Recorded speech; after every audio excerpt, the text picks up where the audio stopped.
प्रभु यीशु के सामर्थ्य नाम में आप सबको जय मसीह की। Praise the Lord. आइए आज के मनन के लिए हम सर्वशक्तिमान परमेश्वर के पवित्र वचन को निकालें। मेरे साथ प्रभु के वचन को निकालेगा।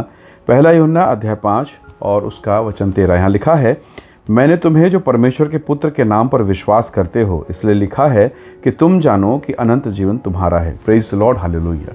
प्रभु के लोगों, एक घर की कल्पना कीजिए जहाँ पर पति पत्नी है और उनके 2 बच्चे हैं।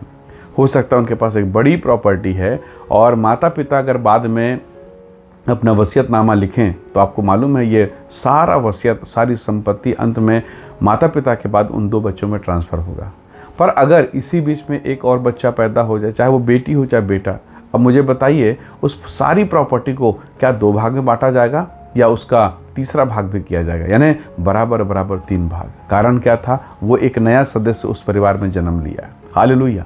परमेश्वर के लोगों, जरा कल्पना कीजिए, हम एक संसारिक संपत्ति या संसार के माता पिता की संपत्ति की बात कर रहे हैं, परंतु जब हम परमेश्वर के वचन में आते हैं जहाँ परमेश्वर के पास असीमित बेपरिमाण अद्भुत आशीषें हैं, तो क्या मैं और आप पहला यूहन्ना के सुसमाचार में 1 अध्याय 12 वचन में लिखा है कि जितनों ने उसके नाम पर विश्वास किया उन्हें संतान होने का अधिकार मिला। आप बेटा और बेटी बन गए हैं।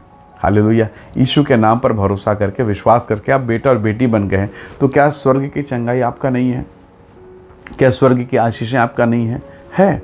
कई बार आपके मन में आएगा कि मैं प्रभु के साथ चल रहा हूँ, मैं कलीसिया जाता हूँ, चर्च जाता हूँ, प्रार्थना में भी हूँ, आराधना में भी हूँ, वचन में भी हूँ, पर मेरे जीवन से संकट टल नहीं रहा है, दुख टल नहीं रहा है, मैं अभी भी परेशानी में हूँ, मुझे समाधान नहीं मिल रहा है। बहुत बार प्रभु के लोगों, सब चीज़ों के बाद में आप देखेंगे परमेश्वर की एक अद्भुत योजना है। जैसे अगर आप देखें तो अब्राहम को प्रभु ने चुना जब वो 75 साल का है, उत्पत्ति 12 अध्याय में, पर उसके जीवन में कई उतार चढ़ाव आए। यहाँ तक कि उसके साथ जो उसका भतीजा है, उसके भाई का बेटा भतीजा जो है लूत, वो उससे अलग हो गया। इतनी संपत्ति उसके पास थी, वो अलग हो गया, उसकी पत्नी हो गए, उसके बाल बच्चे, तब भी अब्राहम के संतान नहीं है। अब लूत की जिनका समापन हो गया, वो पाप में गिर गया, उसकी पत्नी, परिवार, सब कुछ बर्बाद हो गया। और तब कहीं जाके अब्राहम को प्रभु ने आशीष दी, संतान हुआ। तो कई बार आपको लगता है कारण क्या है? हम अपनी आशीष को ना एक विश्वासी के साथ तौलते हैं, इसको मिल गया, उसको मिल गया, इसको मिल गया, मुझे नहीं। शैतान ना ऐसे विचारधारा के कारण ना आपके मन को और चोट पहुंचाएगा। वो आपको उभारेगा ताकि आप कुड़कुड़ाएं, आप परमेश्वर के विरोध में बात करें। आप दाऊद के वचन को सुनिए, भजन संहिता की पहली पुस्तक 1 अध्याय। उसने कहा कि दुष्टों की युक्ति पर नहीं चलता, ठट्ठा करने वाले के मार्ग में। उसने लिस्ट दिया, यहाँ नहीं चलता, वहाँ नहीं खड़ा होता, वहाँ बैठता नहीं है। और फिर वो कहता है कि एक व्यक्ति जो परमेश्वर की व्यवस्था पर रात और दिन ध्यान करते रहता है, वह उस वृक्ष के समान है जो बहती नाली के किनारे लगाया गया। ध्यान से सुनिएगा, बहती नाली के किनारे, पानी के किनारे लगाया, पर लिखा अपनी ऋतु में फलता है। तो आपके लिए प्रभु ने एक अपना ऋतु, एक अपना समय निर्धारित किया जिसमें आप फलेंगे। जब आप फलेंगे फूलेंगे ना, उसका कोई तोड़ होगा ही नहीं। याद रखिएगा, एक फूल का भी पेड़ होता है, उसका अपना सीजन होता है और अपने सीजन में सबसे खूबसूरत होता है। हालेलुया। तो आपका जो सीजन प्रभु ने ठहराया है, उस सीजन में प्रभु आपको खूबसूरत करेगा, आपको बेशुमार आशीष से भरेगा। और हाँ, जिस समय में आपको बढ़ाएगा, आप बहुतों के लिए चमत्कार, गवाही और महिमा का कारण बनेंगे। इसलिए जब परमेश्वर के वचन में लिखा, जब प्रभु का वचन हमें सिखाता है कि हमारी आशीष उसने पहले से निर्धारित कर दी है, जगत की उत्पत्ति से पहले, तो जब प्रभु हमें दे रहा है, हम उसके संतान बन गए। और संतान हैं तो हकदार हैं, हम हकदार हैं, हम वारिस हैं। हालेलुया। तो हर एक स्वर्गीय चंगाई, हर एक स्वर्गीय आशीषें आपका और मेरा हिस्सा है। इसलिए मन को कभी निराश मत करना। शैतान ऐसे करता है कि आप निराश हो जाएं, आप प्रेयर को छोड़ दें, आप उपवास करते रहेंगे और आपके मन में शैतान अचानक से विचारधारा डालता है, क्या हुआ तेरे उपवास का, कुछ तो मिला नहीं। और वो आपको उपवास तोड़ने के बारे में बात करेगा। आपको याद है यीशु मसीह के विषय में, जब यीशु मसीह की परीक्षा हो रही थी, शैतान आके परीक्षा ले रहा था, वो बीच बीच में कहते रहता था, वो बीच बीच में बोलते रहता था।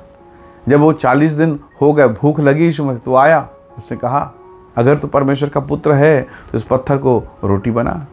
सोचिए क्या कह रहा है वो। तो वो जानता है आपकी कमजोरियों को, वो जानता है आपकी दुर्बलता को, वो जानता है आपकी निर्बलता को। पर एक स्वभाव है, शैतान आपकी दुर्बलता को देखकर उस दुर्बलता में आपको गिराएगा, लेकिन परमेश्वर आपकी दुर्बलता को देखकर आपको गिराएगा नहीं, उठाएगा। इसीलिए तो पौलुस कहता है कि मैं अपनी निर्बलता में घमंड करूँगा, क्योंकि जब मैं निर्बल होता हूँ, दुर्बल होता हूँ, तब परमेश्वर का आत्मा मुझ पर छाया करता है। हालेलुया, यही अंतर है। शैतान गिराने के लिए आएगा, पर परमेश्वर आपको उठाने के लिए आएगा। इसलिए प्रभु के लोगों, जीवन के कठिन परिस्थिति में, निर्बलता की परिस्थिति में आपको पीछे नहीं भागना है, आपको आगे आना है। जब आपने देखा छोटे छोटे बच्चे जब लड़ाई होते हैं, और जब कोई छोटा बच्चा बाहर में अपने दोस्तों के साथ मारपीट करता है और मार खाता है, तो सबसे पहले किसकी तरफ भागता है? पड़ोसी के घर की तरफ या अपने घर की तरफ? किसको पुकारता है? पड़ोसी के माता पिता को या अपने माता पिता को? तो जब एक छोटा बच्चा को उतना ज्ञान है कि मुझे अपने घर की तरफ भागना है, मुझे अपने माता पिता की तरफ भागना है ताकि मैं इस मुसीबत से बचूं, तो क्यों ना हम अपने पिता के घर की तरफ भागें, हम अपने परमेश्वर की तरफ भागें, ताकि हम भी मुसीबत से बचाए जाएं और परमेश्वर की इच्छा, परमेश्वर का ग्रेस, प्रभु की सुरक्षा हम में से हर एक को प्राप्त हो सके। हालेलुया। कई बार दुख में, तकलीफ में हम दोस्तों के पास, परिवार के पास, मित्रों के पास, रिश्तेदार, कोर्ट कचहरी कहाँ का नहीं भागते हैं, जबकि समाधान परमेश्वर के चरणों पर उसने कहा, जो कोई मेरे पीछे आएगा अंधियारे में ना चलेगा। हालेलुया। वो आपको उजाले में लेके चलना चाहता है। आइए दुआ करें ताकि प्रभु का उजाला मेरे और आपके जिन पर बना रहे। आइए प्रार्थना करें। सर्वशक्तिमान पिता, आपके महान अनुग्रह, आपकी दया, आपके उजाले के लिए धन्यवाद प्रभु। आपने बेटा बनाया, बेटी बनाया, संतान और अधिकार बनाकर हमें रखा प्रभु जी। धन्यवाद उस महान आशीष के लिए प्रभु जी। प्रत्येक को तो ब्लेस कर आशीष दे। जो निराशा, हताशा, व्याकुलता है, इनके जीवन से दूर हो और आपका महान उजाला प्रकट हो। धन्यवाद। आपने प्रार्थना को सुना, यीशु के सामर्थ्य नाम से मांगते हैं। आमीन, आमीन। प्रभु आप सबको आशीष दे। परमेश्वर का अनुग्रह आप सबके साथ हो। Praise the Lord. जय मसीह की।